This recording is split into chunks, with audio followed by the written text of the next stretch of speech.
Good day, everyone. We are the Group 1, and here's our topic about nature of public policy in the Philippines.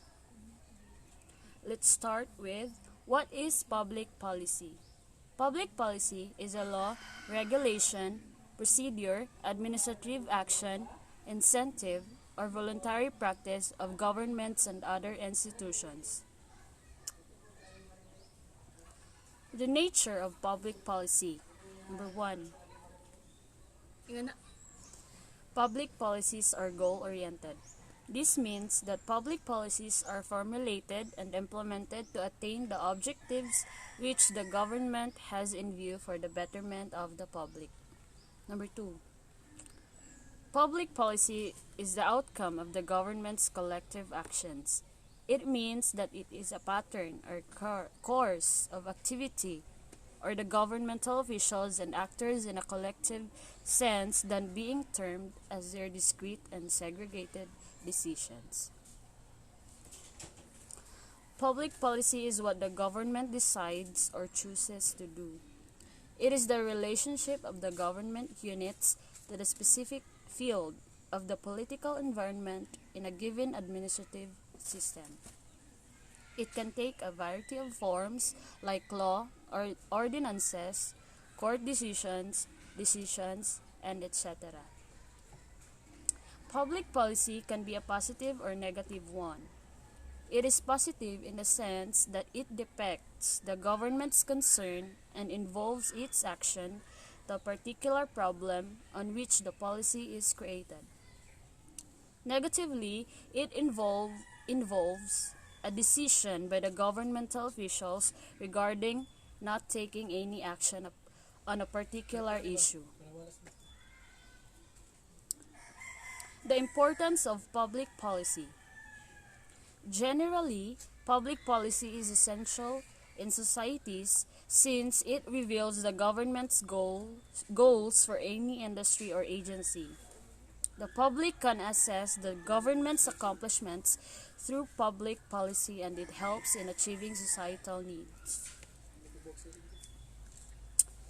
So, here are the types of public policy. The regulatory public policy. Laws and regulations that allow a government to clearly define the boundaries of what is allowed versus what is not allowed represent regulatory public policy. This type of public policy places restrictions on what individuals or organizations can do for the purpose of protecting overall economic and social welfare. So here's the example of regulatory public policy. When courts and legislatures make the decision to legalize same-sex marriage or to make same-sex marriage legal or illegal, they will take into account existing laws and how they are interpreted along with the need for new legislation. They'll consider what they believe benefits the public as a whole, along with cultural ideas on the issue. The last one is redistributive public policy. Governmental policies that result in redistributing government funds to benefit a particular group within society are examples of redistributive public policy. These policies involve redistributing funds from one group of people to a different group of people. And here is the example of redistributive public policy. When lawmakers impose a progressive tax systems, this is based on public policy which indicates that those who make more money should pay more money into the system and those who have less money should pay less into the system. The idea is that those who earn the most money should make a higher contribution to help fund programs for those who earn very little. The next is constituent public policy related to how a government is structured is referred to constituent public policy. This type of public policy relates to the overall structure and form of government, including governmental agencies, procedures, and rules. Here's the example of constituent public policy. The Administrative Procedure Act, or APA, of 1946 is an example of constituent public policy. This law established the procedures that federal regulatory agencies must use when developing, proposing, and implementing new regulations. Here's the example of constituent public policy. The Administrative Procedure Act, APA, of 1946 is an example of constituent public policy. This law established the procedures that federal regulatory agencies must use when developing, proposing, and implementing new regulations. This is why proposed regulations must be posted so that the public can comment on them before a final rule can be issued. The next one is distributive public policy.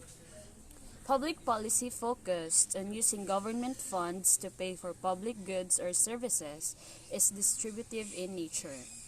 Distributive public policy may directly impact only a certain group of individuals or organizations, but generally provide for the common good.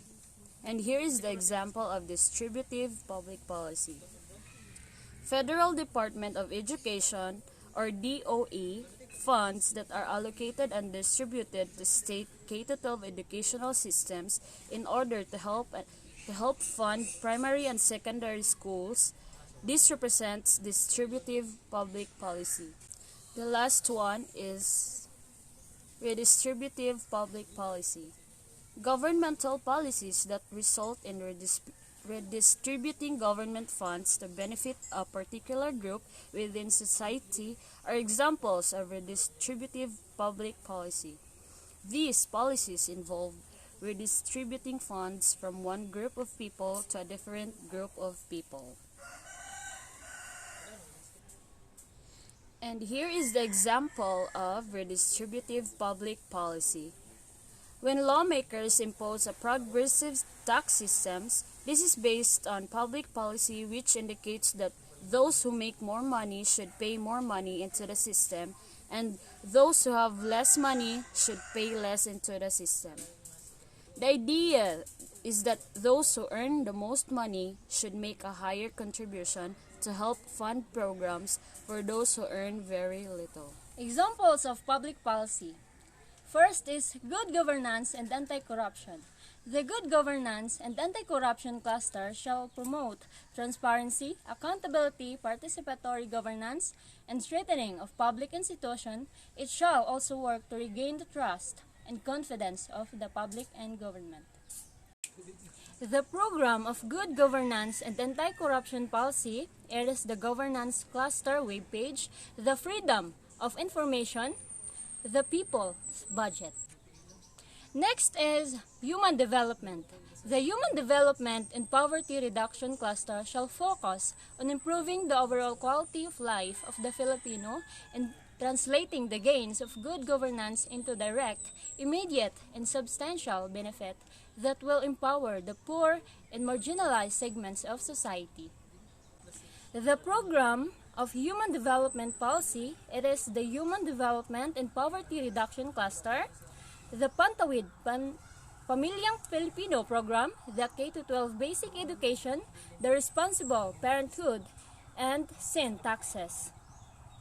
Next is economic development. The economic development cluster shall focus on the promotion of rapid, inclusive, and sustained economic growth. The program of economic development policy, it is the public-private partnership, the Philippine Development Plan 2011 to 2016.